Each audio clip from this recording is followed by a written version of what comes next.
Hello les amis, bonsoir, j'espère que vous allez bien aujourd'hui par la grâce du Seigneur. Moi je me porte très bien et d'ailleurs je rends grâce à Dieu pour le privilège, la grâce qui m'accorde de me tenir là et de partager sa parole.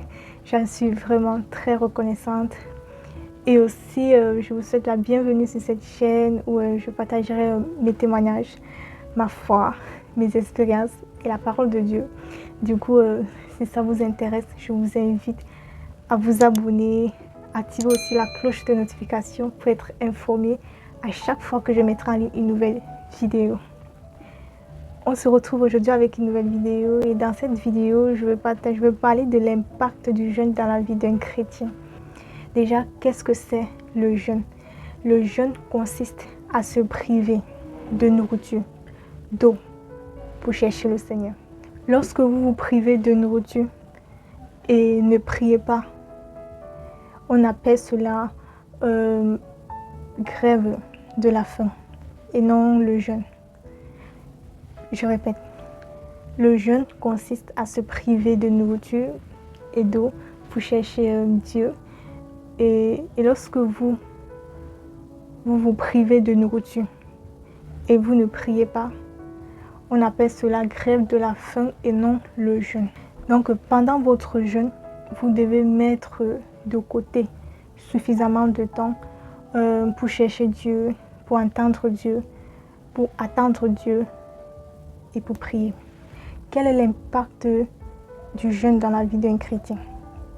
Premièrement, le jeûne nous aide à assujettir notre corps à notre esprit.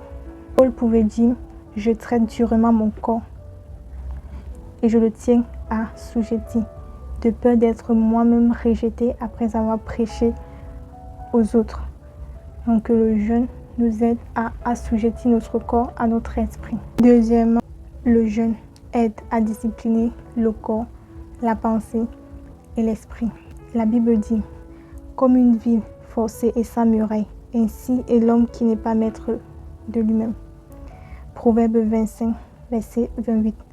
Comme une ville forcée et sans muraille, ainsi est l'homme qui n'est pas maître de lui-même. Donc le jeûne nous aide à discipliner le corps, la pensée et l'esprit. Troisième, le jeûne permet d'assujettir les désirs de la chair à ceux de l'esprit. La Bible dit « Car la chair a des désirs contraires à ceux de l'esprit, et l'esprit en a de contraires à ceux de la chair. Ils sont opposés entre eux, afin que vous ne fassiez point ce que vous voudriez. » Donc le jeûne permet d'assujettir les désirs de la chair à ceux de l'esprit. Quatrième, le jeûne permet de définir les priorités de notre vie. La Bible dit ceci dans Matthieu 6, verset 33.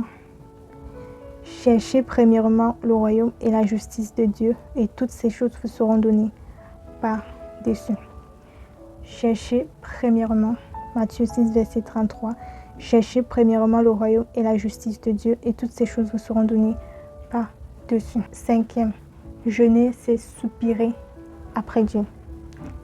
Jeûner, c'est soupirer après Dieu. Psaume 63, verset 2. Ô Dieu, tu es mon Dieu, je te cherche. Mon âme a soif de toi. Mon corps soupire après toi dans une terre aride, desséchée, sans eau. Psaume 63, verset 2. Ô Dieu, tu es mon Dieu, je te cherche. Mon âme a soif de toi. Mon corps soupire après toi dans une terre aride, desséchée, sans eau. Donc, jeûner, c'est soupirer après Dieu. Amen.